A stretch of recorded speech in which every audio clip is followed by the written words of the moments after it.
I see the Hi, broadcast. everybody. My name is Laura, and welcome to another broadcast of Jumping Instructors Live Rider Fixes. Thank you so much for being here. I really appreciate you being here today. And as usual, we have a guest host with us. Today, we have guest host Patricia Jellerson, Pat Jellerson. Thank you so much, Pat, for being here with us. Great to join you. Thank you. Where are you coming in from today? Well, I'm from the wilds of Oklahoma, near Oklahoma City. I moved here about a year and a half ago. I moved from Austin, Texas, and quite a difference. Austin was very, very busy, especially in the horse business. And Oklahoma is growing. Tulsa has a lot more hunter-jumper things going on than we do here in Oklahoma City. Excellent. Well, Patricia is a USEF large R judge specializing in hunter and equitation, and is quite well sought after as a coach and clinician. And we have Patty coming on board here. Oh, Hey, I saw that, Patty. Hi, I glad just saw make that. it. Thank you for Couldn't coming. get my computer to work. I've been working on it for Geez, 20 minutes. I hate that when that happens. Yeah. So I'm so You do. excited to. Hi, Patricia. Hi, how are you? I'm fine. Chilly. It's chilly here. Really? Home week. And I would like to also introduce, in the background here, we have Randy Thompson. Randy Thompson is the owner of Jumping Instructors. And Randy's been coaching and certifying riding instructors for over 25 years. And she is a horse industry legal consultant and expert witness, as well as the founder of Jumping Instructors. There she is. Hey, She's in the Randy. background. Hey, Randy. She's going to be looking at the comments and putting the comments up on the screen and any banners that you see that are going on across there. So she's in the background there while we talk with Patty. And Patty is also a USEF large R judge and has judged at some of the most prestigious shows in North America, including West Palm Beach, Sonoma Horse Park, Pebble Beach, Devon, Harrisburg, Marshall Sterling Finals, HITS Ocala, and West Coast Pony Finals. So thanks, Patricia, for making it. And I'm glad that your computer worked. Yeah, and I am Laura. I am a Equestrian Canada senior judge, hunter, jumper, equitation, and hack, as well as a senior steward for Equestrian Canada. And we're here every Wednesday looking at pictures that you've sent to us so that we can talk about horses like we can talk about horses forever. Very scary, isn't it? Kind of boring for our non-horse friends, actually. Yeah, exactly. Kind of nice to have non-horse friends. Right. You can send in your own photos if you want to get involved. You can send your own photos in to EquestriansLive@gmail.com. And we're going to be discussing riding topics, sharing ideas and exercises that you can do. And remember that you can ask questions. You can put things in the comments if you like. And we're going to get started. How does that sound? Sounds perfect. Excellent. Sounds good.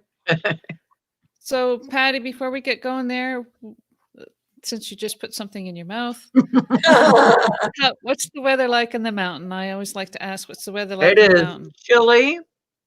It's in the upper 40s. And Friday night and Saturday night, it's supposed to be in the 20s. Oh, my goodness. We've had like 80-degree weather. It's amazing. It's like, okay, now this doesn't seem right. All those flowers I just planted. Look, Hillary Saunders loves you, Patricia. Oh, thank you, Hillary. Hillary Saunders said it's got the first comment in here. Love Patricia. She helped my mare and I so much. Thank you. I love always nice. Always nice to hear, isn't it? Mm-hmm. So we're going to be trying to focus on 4 main topics today. And the first topic is how a solid riding position creates a happy horse. Are you ready to go, Patricia? Sure. All right, so I'm going to share my screen and share screen. We've got some. It's the computers. They're only as good. Perfect. Look at you. There we go. Now what are we gonna do? Do you see that? I see all the diagrams and things. Okay, I see so everything. stop sharing. Here we go again. Share screen. Here we go. What are we sharing? Share screen. Just a minute. I We're don't know. sharing the dark chestnut. Oh, well, let's talk a little bit for a second about the because I'd like to hear Patty on this too.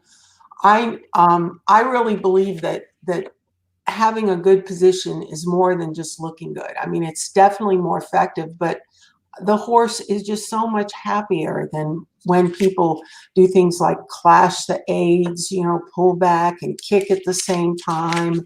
A loose leg is, you know, making a horse annoyed and quick, or perhaps kick out. And what are some other things you've noticed, Patty, with Well, I just think it helps the balance, because when we put our bodies and saddles up on a horse, we've completely destroyed their natural way of going. So we have to get our balance to where they can carry us in the least destructive way, so they can continue on to be balanced and to do their thing. So I think the position has morphed into what it is now because it gets better and better. So most of us, or most people that are evolving, isn't it? It's constantly it's evolving. always evolving. So if you go back to the 60s, you go back to the 60s with Gordon Wright, and the late 50s, and those guys, they all started to change the plan. The plan when my father was on the show jumping team for the Army in the 40s, the early 40s, late 30s. Well, those guys ran and jumped. They just ran and jumped, and there wasn't a whole lot of thought process behind it. And you fox hunt, you showed your saddle horse, and those people were in the middle of their horses. It's not my favorite thing, but they are in the middle of the horses, and most of them that are still doing it are really good horsemen. You fox hunted your hunt horse, and you showed your jumper.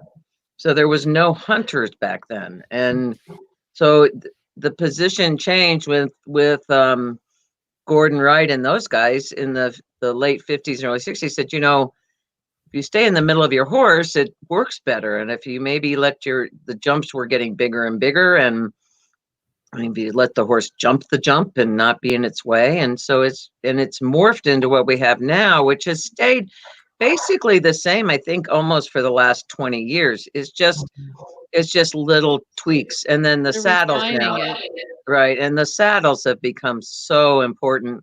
I mean, before you just grabbed a saddle and you threw a saddle on top of the horse, and if it needed a little adjustment to make it be level, you've stuck another pad somewhere, or you did something. And now it's almost a little too much, but I think you have your saddle to fit your horse. Yeah, you expected your horse to take whatever saddle you had. Like and you need the same saddle for many different horses. But yeah, I think you can tell a horse that's unhappy because the rider has got some position flaws. I mean, their ears are usually back, their tail is swishing, you know, they're stiff through the neck, and the back they don't move as well, or jump as well either, right? So exactly. They'll tell you if they're unhappy. And when you're judging, you can see when they're unhappy. Are they unhappy because they're old and hurt? Are they unhappy because the rider is doing something that's not right? Is it, you know, now there's so many questions, but I do believe that the position, it's there because it has made it be better, and it's allowed the sport. The position we have now has allowed the sport to go to heights that it couldn't go to before. I mean, we used to have people jump giant jumps, but they jumped one jump. And it was like a big deal. Now they jump giant jumps in courses with adjustments, because we have to keep going somewhere, and that's the way to go.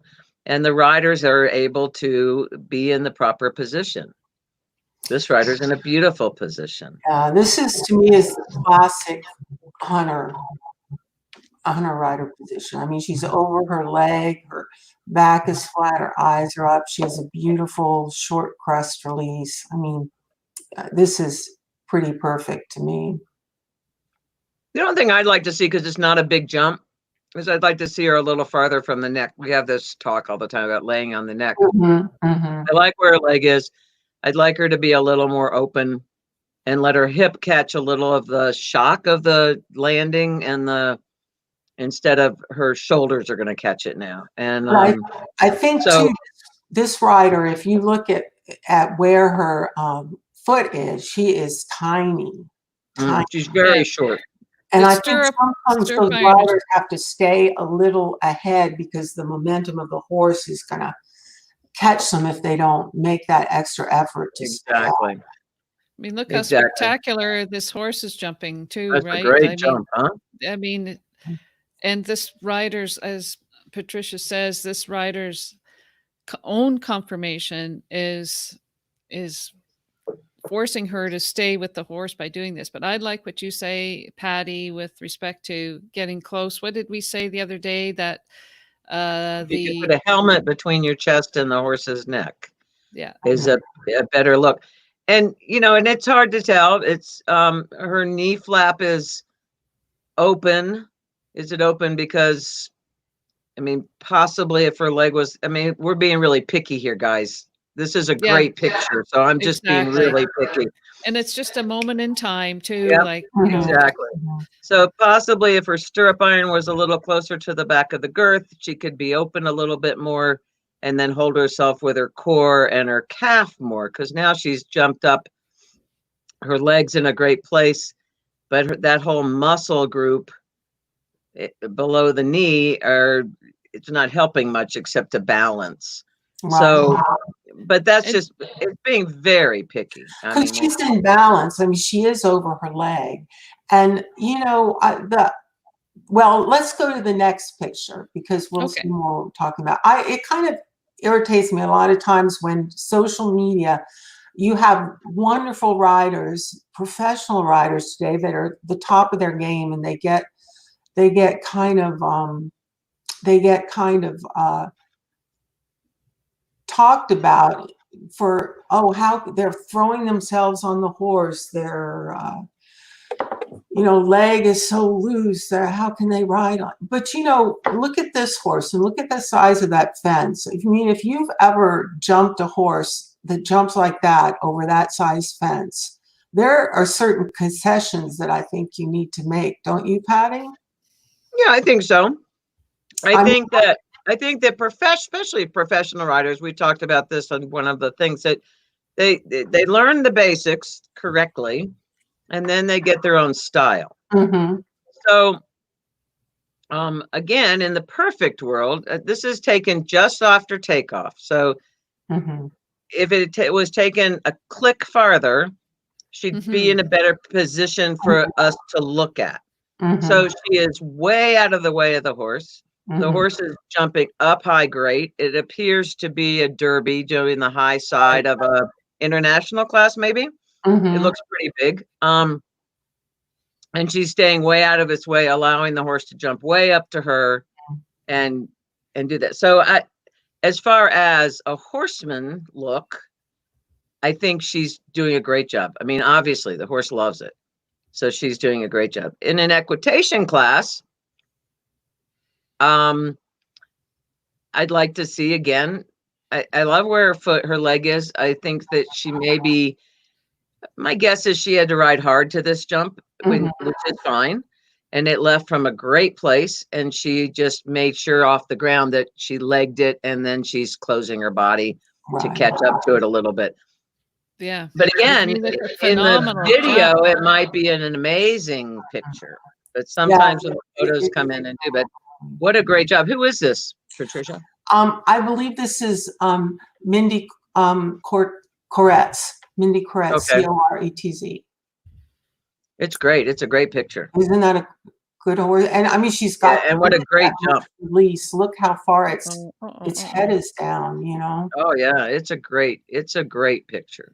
So if this was one of your students, let's say, Patricia, and you wanted to fix something with this rider's position, what would you choose to fix on this rider position, and how would you do it? I mean, and that, I like what Patty says. It's just that moment. And Right. had it been the next frame, she would have been the horse. She would have been Mhm. more with the horse. To me, she looks like she's a bit ahead, but again, look at how that horse is jumping. It's Mhm. phenomenal. Yeah, once the horse lifts its hind legs up a little more, its hind legs going to kind of come up and meet her seat a little bit, and Yeah. she won't look. But definitely, I would say again, she's over her leg. She's well balanced, but close that distance a little between the seat and the Right, and saddle. that by opening the chest off the neck a tiny bit, it Mhm. lets the seat squat down. But again, I do believe 1,000% that the next click, Yeah. she'd be in a better position. So I like here, Hillary Saunders says, I like that it's being taught to stay with the horse instead of getting up in front of the saddle where your pelvis is lining up in front of the saddle. So staying with the horse Yeah, is staying. is I the mean, whole. I'd always rather see a rider a little ahead than a rider that gets behind. I mean, to me, that's a big no-no. If you're behind the motion, there are certainly repercussions to jumping ahead of a horse, but I'd rather see that than a rider behind. Well, I'd rather see it be correct. Oh yeah, that's the best option, isn't it? I think the really good professional rider, if they get a little ahead with their body, their leg is there backing them up. Right, right. And I think with the intermediate rider, that if they get ahead, their leg's not necessarily backing them up, and that's why they get in trouble. Exactly. Mhm. Right. So I think I think you're right. And when we talk about over the leg and center of balance for the people that are watching, I mean, we're talking about being right behind the horse's wither, in that little sweet spot, not farther down on its back and not over the wither, but right behind. That's what I consider, right? yes, Mhm, yes, I like that. mhm. That's a Okay, so good let's go on to the description for next that. picture here. So this rider is got some issues I'd like to see resolved. Her heel, of course, is up, and she doesn't look like she has near the base of support as the other rider does. She looks like she's ducking a little bit to me over the fence, and she's a little to the left side, I think. Again, it's a good sized jump, maybe a 3.336 oxer. And the horse is jumping great and seems happy. In fact, it looks asleep. So it's a great hunter, a great eck horse. Almost looks like there's boots on the front legs. I think there might be boots. So her position is not hindering the horse at the moment. Right. I believe, again, and I keep going back to this because I always think there's simple fixes for mass problems. If she could learn to release and keep her chest off its neck, Mhm. she would then have to put her foot down in the stirrup and her heel, and she would fix amazing things fast. Mhm. So the inside of the calf muscle, she's needs to roll that calf out a little bit and sink down in that ankle and keep, if your goal is to keep your chest separated from the neck, then you have to be strong. Kind of like you go to the gym and they tell you to do a plank. And if you don't keep your arms straight, you're not going to get the plank. Well, you have So to have you- core. You have to not be pinching with that knee. Exactly. With your knee, you're going to be. And if you open up and you still stay over the top of your horse, you will automatically lengthen that leg. It just kind of happens. Kind of good, bad, or indifferent. But again, the half seat and the 2-point, it actually strengthens the thigh, right? It steadies the calf, it deepens the heel, and it's the seat bones on a good rider. The seat bones are close to the tack without having their full seat in the tack, right? Right, a good hunt seat rider. Yes. So we should preface, because and the more you can stay in the middle of your horse with a light seat, which is being in a tiny bit of a 2-point or a half seat or a galloping position, whatever you want to call it, the lighter you can be there, the more you can adjust your body without it changing your position a lot. That So makes if this rider here, is this rider centered over her leg? I think so. I think she's in balance. I don't think she's out of balance with the horse. And if you, what corrections would you do? I mean, to me, if I took the horse away, would she be in balance with herself? To me, the best thing for this sort of thing are the gymnastics, you know, where your horse is, you can set the oxers big or not that big, but pretty wide. And, yeah. And just have to practice staying close to the saddle. And like Patty said, having a support where your chest isn't on the horse's neck. Right. And I think to answer your question, Laura, I think she's a little out of balance, which is why she's laying down on the neck so hard. So I don't think there's enough weight in her lower leg for her to be balanced. I think all of her balance is in her upper hip and back and neck. However, she's doing it. She's making it work. And again, the horse is extremely relaxed and happy and jumping good.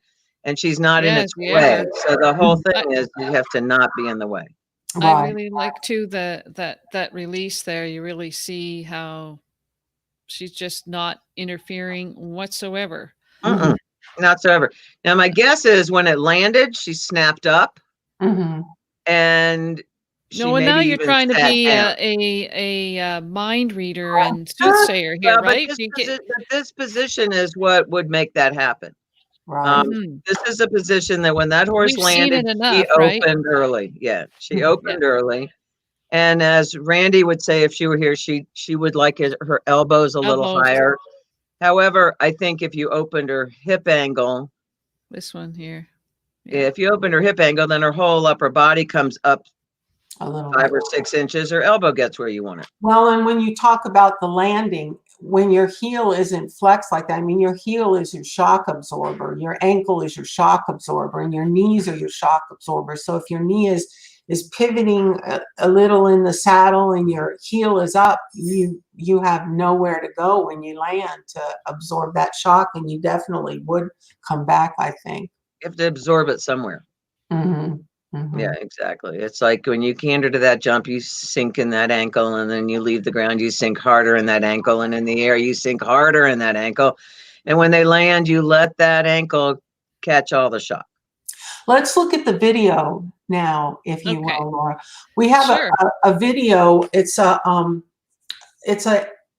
Ariat medal class, and it's the work off. So for those of you who aren't familiar with that format, they usually test the top 4 or 5 riders, the highest scoring riders in the class. They bring them back and perform a shortened course. And that's how the judge makes the final decision. They're still taking into consideration the initial score, but we're also, or do you like to start it all completely from the work off, Patty? I always kind of keep in mind where they were for their. I think you keep in mind it. Something like this, your top 6 scores are going to be within 2 points of each other. So it won't make much difference. If you have a work off of the top 4 where the requirements are you bring back the top 4, sometimes your 4th is a score of 60. And your first place one you have comes in with an 86. Well, the 60, unless the 86 one does something horrendous, your 60 is probably not going to beat it. So it's a bit. So, but on this, my guess is these riders were probably within 2 to 4 points of each other. Wow. And Patricia, what's the ride off is trot the first fence, hand gallop the second fence. Yeah. Normal the third fence, roll back to the 4th fence, and then halt and leave. Halt and leave. That was the test. And this rider, I think, got called in 3rd or 4th and moved up to 1st, actually. So did you want to talk us through it as we're going through it? Or do you want to watch it and then talk after? No, that's fine. We can kind of watch it and go through it. And this is an adult amateur rider. The fences are 3 foot. She's an older amateur, you know, in the older group set of age. And she's trotting in a nice workmanlike trot, I think. Her shoulders are a little rounded, but she's got pretty nice position. And that was a good trot fence. She's got to make that sharp right-hand turn. So she kind of was looking to the right there. And her hand gallop, I think, is a little late, but she's getting it done. That certainly was a hand gallop right up to the base of the jump, maybe just a hair long, but still off the forward step like you like. She's pretty, looks pretty much in sync with the horse to me. You know, again, a nice ride for this quality, this level of competition. A little tight to that last fence. And it's kind of hard to see the halt, but the horse, you know, started to back up a little. I think maybe her hands. I think what happened before she actually halted was probably the part that was really important, like that downward transition. But right there, as a judge, like you could see the judge's box. Mm-hmm. They probably didn't really have a good view of that. Right. Of that thing anyway. Okay, so I'm going to replay that again if I can figure out how to do that. But we have Anderson Cooper on, and we have. Yeah. One moment, please. That horse show grounds, I believe, is the Great Southwest in Texas. Yes, yes, I think it is. Yeah. And I actually might have been judging that. Really? Oh. Maybe not that class, but was that just this last year? I think so, yeah. Yeah, so I did some finals there, so. Mm-hmm.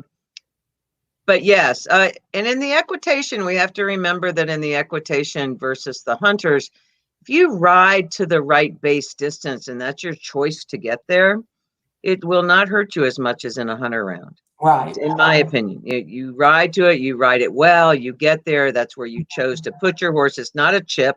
Mm-hmm. It's not a added step. It's just right where they saw, and they rode well, and she held her body there. So that didn't bother me so much from the video. No, I wouldn't take it.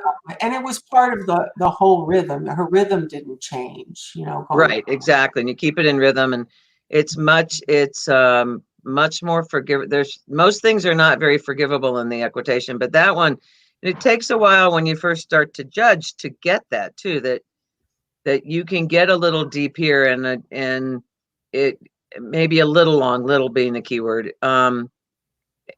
And you still can win the class from someone who has an incorrect position or late lead change or something else, because you've ridden the horse well. Yes. And I've done a good job. One thing that I noticed with this rider, particularly at the last turn to the last fence, like she really uses her eyes well, and that certainly helps everything else just kind of flow through the whole test. Like there was no big oh my God moments type thing, but everything flowed nice and smoothly, and I love the way she looked at her eyes, particularly from toward the last fence. You could see her. She had planned ahead for every turn. Exactly. But Patty, I think if you're like me, I would have given her bonus points for the hand gallop jump, because hardly anyone really hand gallops the jump. And that was a little more than most. I think. And that's the other thing. Here's we're only seeing one thing, so unfortunately we can't compare to the other ones. That's okay.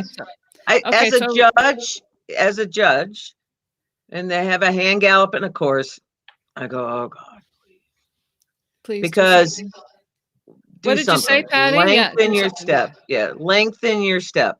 Do something, because most people don't really hand gallop. And in the derbies, you'll see they'll hand gallop. Right. And they do that in the professionals, especially the international derby. I mean, they'll come out of that corner and they'll have a good gallop, and they'll just gallop right down to the jump, and it's great. And it makes it sad you can't do 9 jumps like that, or 10. But she did a good job. She lengthened the steps. She got there. I don't think anybody wants them to be running. They No. want them to, but you've got to see a difference in step. Yes. And it doesn't say hand gallop 20 steps. It doesn't say hand gallop 30 steps. It doesn't say hand gallop 5 steps. So they have got to somewhere between maybe Fence 1 and 6 2. step. Yeah, they've got to lengthen that step that changes the whole thing. And I liked her Okay, so trot here's- jump. Her trot jump was Yeah. pretty. And she's coming through here and she starts to lengthen about here, gets straight, and now she's galloping. I mean, she's gonna gallop right up there. And sometimes when you're Perfect. judging, sometimes when I'm judging, I'll go, why didn't you just ride the whole course like that? That's like a perfect pace. But you know, it's all about control. We're all control freaks. So Yeah.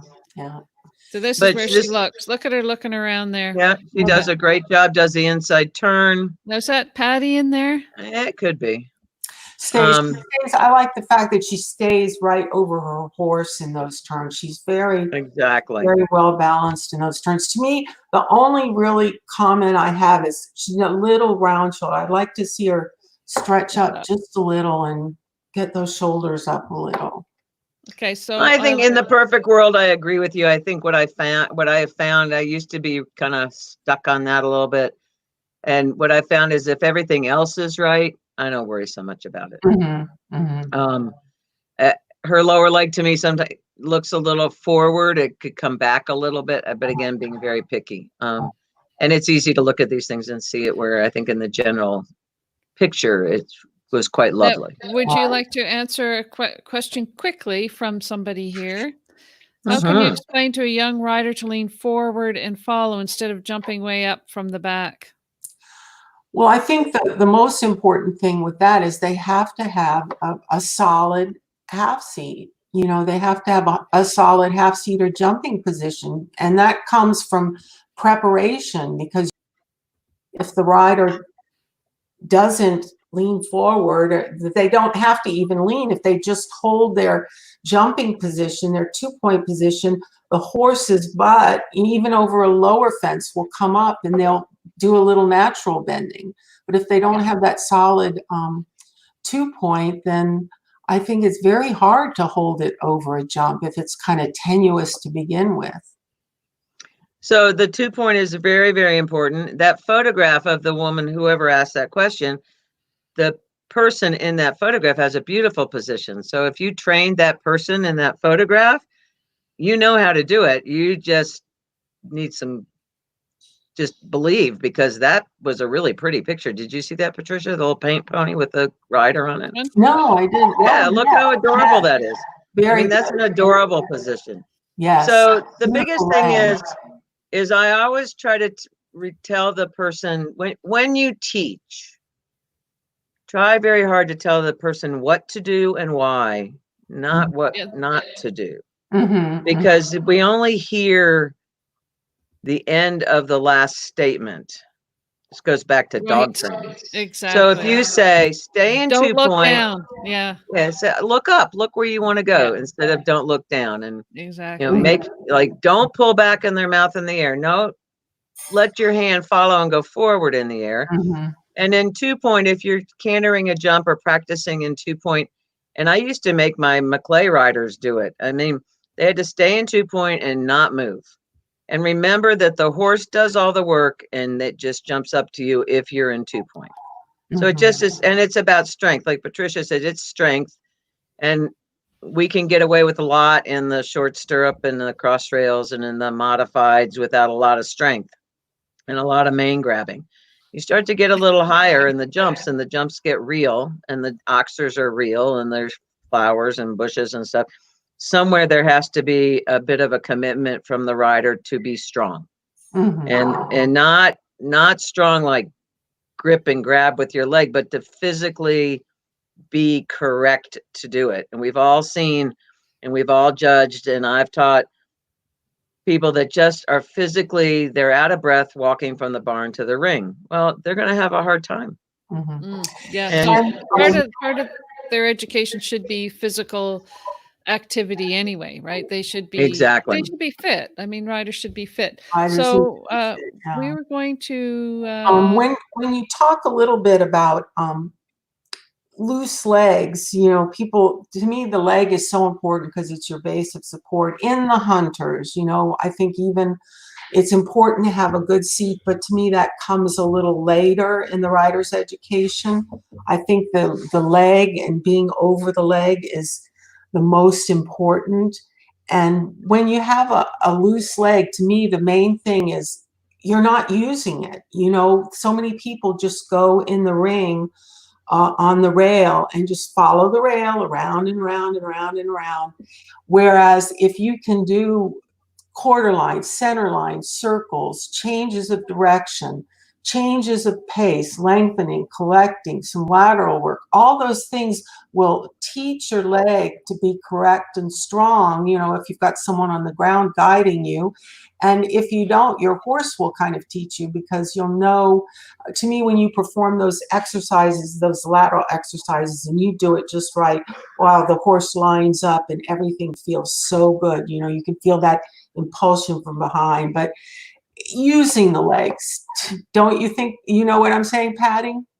Yeah, I think it's all about that. And it goes back to, as an instructor, it's our job to motivate these people and give them enough to do that they don't get bored as they're getting strong. Mm-hmm. And I think that's the hardest thing. And, we have a great sport, and we have a zillion great horsemen and instructors. And then we have some people that, because you don't have to be licensed and you can just hang a shingle. I dated this guy to do draining horses, and he said, yeah, we can just hang a shingle. We can do anything we want to. And where that's one of the few sports that you can actually do that and not have some sort of certification. Now, Randy does a lot of certification. There's a lot of people that are certified out there. But I think that we have to remember that our job is to create a rider. Our job is to give them the focus and to teach them to move forward. And not everybody wants to go to the show ring.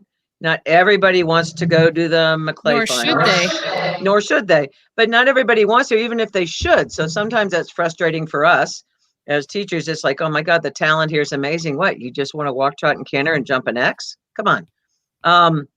And then there's people who maybe shouldn't on some level, but if you're smart, you can figure it out. You can, if they really want to do it, you can make almost anybody learn to ride well enough to compete and be good if they are capable. If you as their instructor are capable to keep them motivated, focused, and if they are able to buy the correct horse that your trainer can find you. But at that point, it comes to, a lot of times it's the correct horse. And it doesn't mean the horse is a genius. It just means the horse puts up with whatever weaknesses that rider has. Mm-hmm. They also have to want to do it though too, right? They can't make somebody but when we talk about strengthening leg too, and the position, I have a couple, and one of mine is working without stirrups, which is wonderful for strengthening your position, but not having your leg correct when you do it. I see people working without stirrups, their toe is pointing down, they're pinching with their knee, and their lower leg isn't really on the horse's side, and they're going around and around. And that to me does absolutely nothing. If you're going to work without stirrups, you have to have your leg in the correct position in order for that muscle memory to build up. To grab in, exactly. And that's why you go by the bank at the beginning of every week and get 25 brand new single $1 bills. Mm-hmm. No, I don't think they make those anymore, do they, Patty? Yeah, they do. They do. And you take those brand new single $1 bills and you put one of those behind each one of their calves, and you tell these kids that are paying you $150 for a lesson and $2,000 to keep their horse, they can keep that dollar bill if they don't lose it. Mm-hmm. And they'll fight I like for that quote that was on Jumping Instructors that with was the phone? With the cell phone. Boy, that'll do it too. Yeah. Don't want to lose your iPhone. But so much of all of riding really is that muscle memory, you know, and you have to always be striving. And that's why it's so good to have a wonderful instructor on the ground, because they're going to constantly remind you when things are in the right place and you're holding them in the right place and the repetition occurs of things being right, then that muscle memory will kick in a little bit when you're nervous or preoccupied. But if you don't have that base, that solid base, things are going to fall apart in the show ring. They are, exactly. And the muscle memory, that's a great way to say that. And you may be the first person on this whole thing we've been doing that muscle memory has been brought up so much. And I like it because it's true.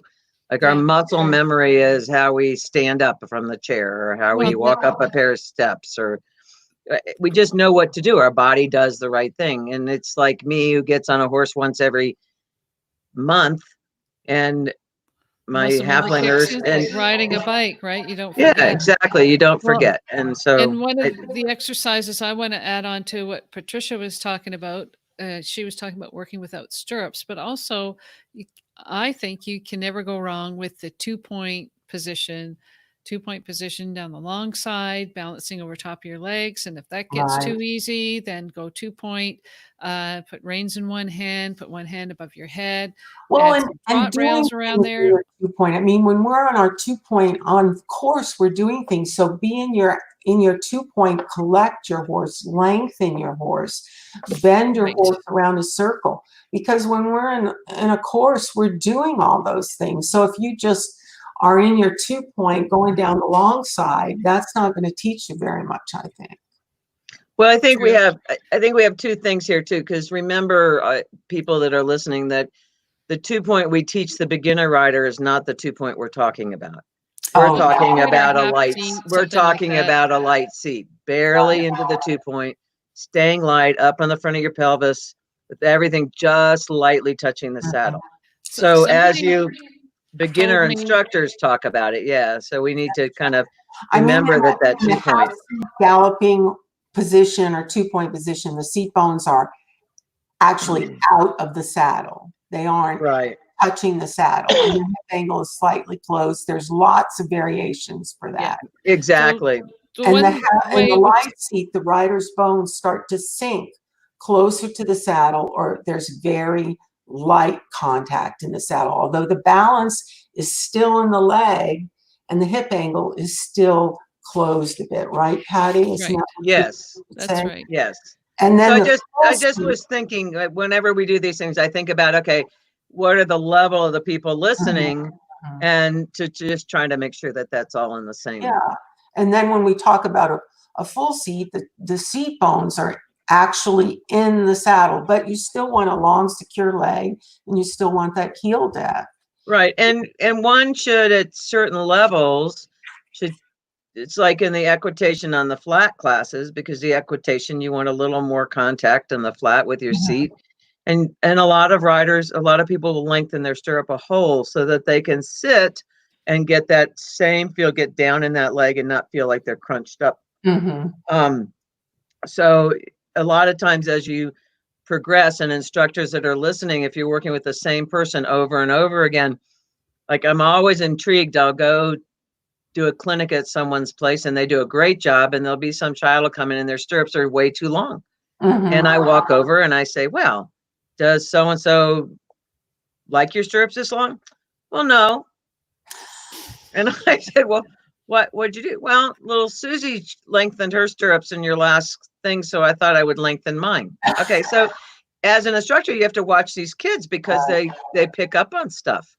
You know, another pet peeve of mine when we talk about leg is seeing a leg loose in the wind and the rider's wearing a spur. Why? Why would you have a spur when you're not even using your leg? Teach the rider how to use their leg properly, and don't just slap a spur on them. I mean, don't get me wrong. I think spurs are so important, especially as you go up in levels. But if your leg is swinging around, you certainly don't need a spur. That's my way of thinking anyway. Well, and my other favorite thing here, we've kind of off track a little bit, when you're judging it happens more in the modifieds, but or the children's or pony or the ponies, and they're flying around the course, or the short stirrup, and they've got a spur on. and they literally have left a stride out. And then they come back in for their second round and they still have the spur on. It's like, I want to stop them and take the spur off. Yeah, absolutely right. Well, So, but to fix that though, because we're going to try to do this positively, if you have a rider that you feel needs a spur, check your leg, the rider's leg, make sure the leg is solid enough to wear a spur. And then if you don't ride, make sure someone gets on that horse and see if that horse is even listening to the leg, and give the rider other things, because there is the leg stick spur thought process. Yeah, right. You know, you put both legs on, nothing happens. Go to the stick hard, nothing happens. Dig in with the spur. Eventually, they learn that when you close that leg in the beginning, they go forward. So, as the loose-legged rider with the spur, if you're not getting the results you want as a trainer, go back to the basics. Laura's so good about always saying, go back to the basics and make sure that that rider's leg is solid enough to wear the spur. And there's so many different spurs, especially now. So there's so many different spurs. Well, before we go on a little bit, I just want to remind people, if they would like to send in their photos, we saw some lovely photos here today. If they want to send in their own photos and get involved, they can send their photos to EquestriansLive@gmail.com. There's the thing right there. And if you have comments or questions, please put in the comments here, because we'd love to get to your questions as well. And also, Patricia, you also had some exercises that you. I like to tell my riders that there are really 4 types of leg on a horse. I think first is no leg, which isn't a good thing. No leg. Then there's what I like to call a supporting leg.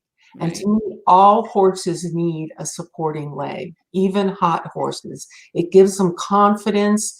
It gives them reassurance that the person that you're working with on your back is there for you.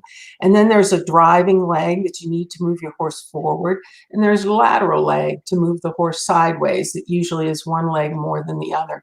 And so many riders think that if they're on a horse that's a little quick, they don't need leg. But I think everybody needs a soft supporting leg. Well, if the leg's there, then when you need it, you're not attacking, you're just closing it more. 0 and then 10.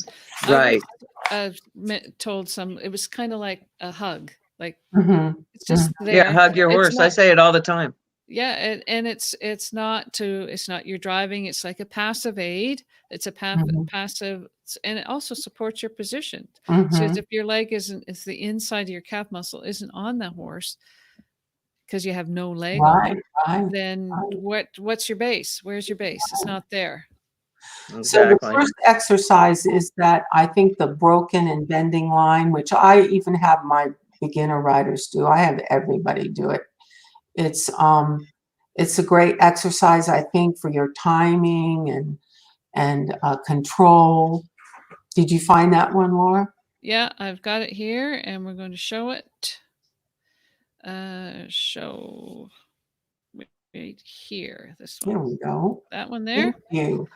Now the broken line is more of 2 straight lines that meet in the middle, and the horse should be looking in the direction they're going when they do the broken line. And then on the other side, you see a bending line, which is a little more of a curve as opposed to 2 diagonal lines. And in this one, I like to have the horse bending in the direction they're going. And this uses leg, it uses hand, it uses sight. You know, sometimes I'll have riders fit in 2 or 3 down the long side, and you have to be able to judge that distance. It's just a simple, but to me, a very good exercise. So I like that too. The broken line horse looks into the direction it is going. So it comes along here. So you're bending right, straight, then change the bend left, straight, and then change the bend right. Right. You don't want the horse going left and looking right, or vice versa. You want them looking in the direction they're going. And then bending line, the horse A little bit of flexion. You know, when I Yeah. say bend, I'm not talking about two-track area. I'm just talking about a little flexion through the head and the neck, through the neck and the pole, and just a little concession to the way that they're going, that they're bending a little to the inside. I love So that. it's- That's a great exercise. I like that exercise. And I it would makes- add some poles to it, but that would just be me. Yeah, so they makes the riders think instead of just going around willy-nilly or just without thought of what they're doing around the outside. They have a purpose to why they're doing it. Well, it goes to part of being a good instructor is keeping them busy, keeping them doing, keep learning, keep slipping things in that they're learning to do that they're going to need. All these things are going to be needed in the ring at the horse show. And so you're kind of slipping them in with making it fun and making it hard. Yeah, it's not an easy it looks easy. It looks like it should be very simple. However, well, it's not. You can so make easy. it as difficult or as easy as you like. As you say, you can make it easy for your novice riders, make it like a steering exercise, or you can make it more difficult with the changes in bend, changes of flexion. And I'm with you on the poles, Patty. The next one is just a little, I think the poles are great for the horse. Oh, this is the flex and the counter flex, which is another one I do. Again, a little flexion through the turn, a little counter bend in the corners, a little inside bend down the long side. Just a suggestion, you know, using your leg to in that direction, and then just letting the horse curl a little bit with his head and neck. I'm not talking about a shoulder in or a shoulder out. That comes much later in the education. But again, just a little simple exercise to get your horse bending and get your legs working in conjunction with a little bit of hand. So this and I love this because you can do this with a group lesson, and the private lessons, I'll have them do a circle around me. We'll counter bend, we'll do an inside bend, we'll, you know, move the horse in all the way till it's about ready to kill me, and then I'll have them counter bend and the leg yield out. And you can teach them how to do an awful lot of things. I had a kid one time, we were having a clinic, and I said, well, let's go over these because I happen to know this clinician likes to do a lot of leg yields. And she said, I don't know how to do that. And I said, honey, you do that every day. You know, so it's kind of an interesting thing, but I love this. And again, it's a great way to do it and have, it's kind of fun to do it in a little bit of a, like 3 or 4 people you can have, and you keep everybody busy and active. The whole thing is about keeping people focused, busy and active, and teach them something. Right. All at the same time. Like you said earlier, Patty, you said just telling them, you know, I always prefer to give an exercise for the rider to learn than just saying, go down the long side, keep your horse straight, keep your legs still, you know, that kind of thing. Yeah, and then they have to confirm with them after, how did that feel? Did that feel different? What did you notice that was different about your horse? Or what are you doing now? Here's my favorite one. What are you doing now to make your horse do that? If they're doing it properly, what are you doing now to make your horse do that? And if I get an answer, I don't know. Then I better reassess. Well, you got to figure out, is it because you blinked your left eyelid and turned your left thumb out? I mean, the horses are that sensitive. Or is it because you turned your left toe out and put your right leg back? You have to figure it out, right? Absolutely. So somebody here, April, asked, where do we send pictures? Sorry, I missed it. Send your pictures to EquestriansLive@gmail.com. Equestrians, because there's more than one of us. EquestriansLive@gmail.com. There, good. Hillary says she has to leave now, but catch up. Thank you, ladies. You're also helpful. Can't wait for your next clinic, Patricia. All right. Oh, Patricia. We'll see ya. That's a nice thing. Yeah, it's great. I'm hoping that the travel ban will be lifted by then, right? I hope so. So we have 5 minutes left, Patricia. Just show the pole exercise really quick. We won't go into the leg yield. That's going to take a lot to talk about. But if people want a reference, this is kind of what I do. I think working over poles is just a wonderful, there we go, a wonderful exercise for the rider's balance. It keeps your horse's attention, makes them think a little bit too. Trot poles in the 2-point or half seat, that is light my seat. favorite exercise, is a trot poles in your half seat. In the half seat, not really a full 2-point position, Right. but the half seat, just so the crotch of your pants is kind of brushing the saddle. That is my favorite exercise for developing your lower leg. And when you do that, that's a great one. I love the poles. I love the poles when there's a real purpose with them, like this on this side, and you have the rider that thinks they're pretty sharp. And then you set up the poles and it's like, they can't do it. Yeah. They can't do it. They flat out can't do it. So it's like, okay, and you want to jump 3'6". I got that, but you got to do this first. Yeah. And give them goals. And sometimes the trot poles, I would put like 4 of them a little closer and then a gap in the next 4 a little longer, so that the rider would have to collect a little bit and then lengthen a little bit. I mean, there's so many things you can do without jumping your horse into the ground. Yeah. Oh, exactly. So it's 4 to 5 feet, and that's depending on the horse's size. Right. So I guess if you have a pony or a small horse, it might be shorter. Or a school horse. Do you think that should be a little longer, Patty? No, I like 4 to 5 feet. I like 5 feet. I usually walk a 5 foot. So I'm probably even at 4.5 feet, because I'll walk 5 feet, like 5 of my feet. And it seems to kind of work for most creatures. Some it's a little short, some it's a little long, but most of them it works pretty well for me.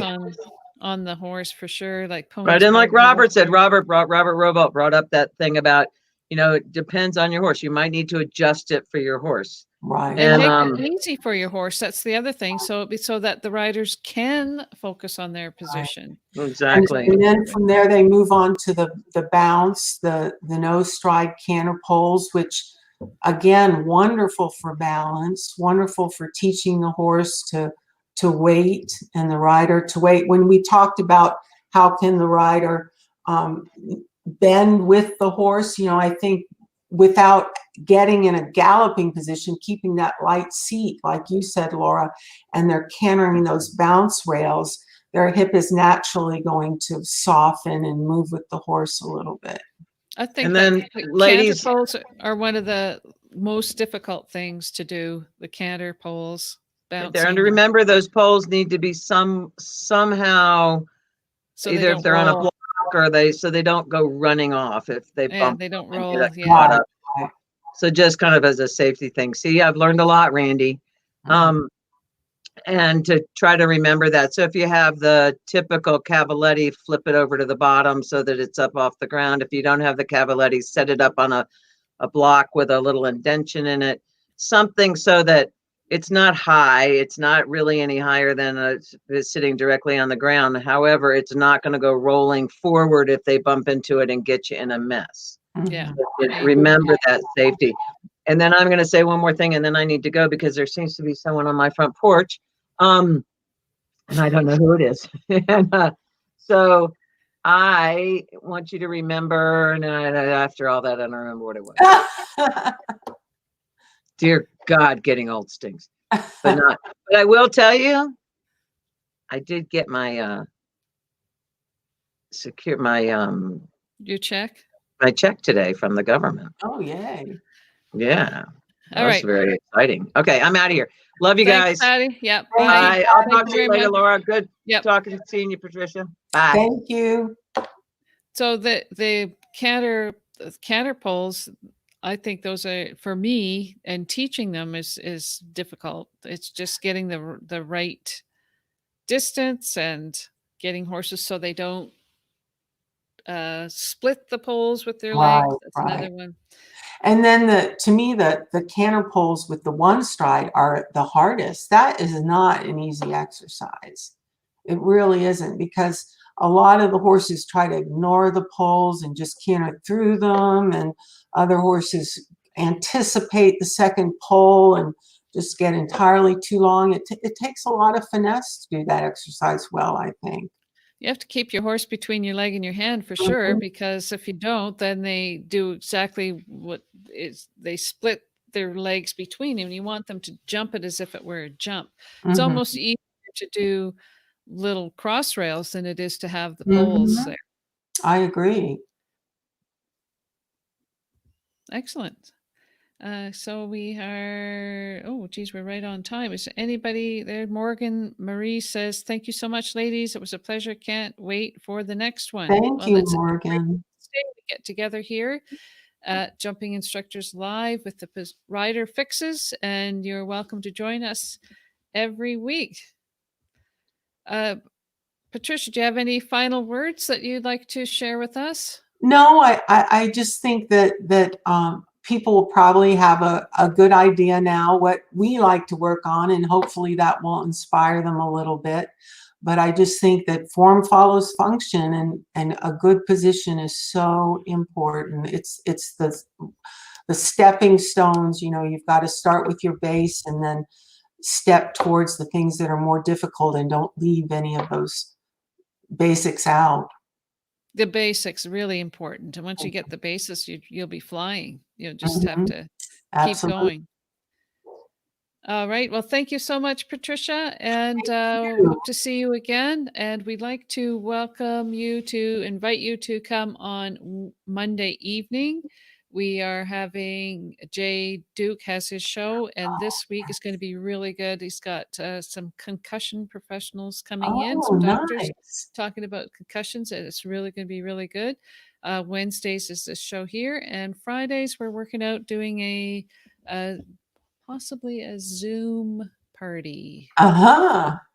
See how that goes. So thank you very much, and we'll see you next week. Now, thank you. Bye, everyone. Bye. Now go use the stuff. See ya. Bye. I'm going to end it now.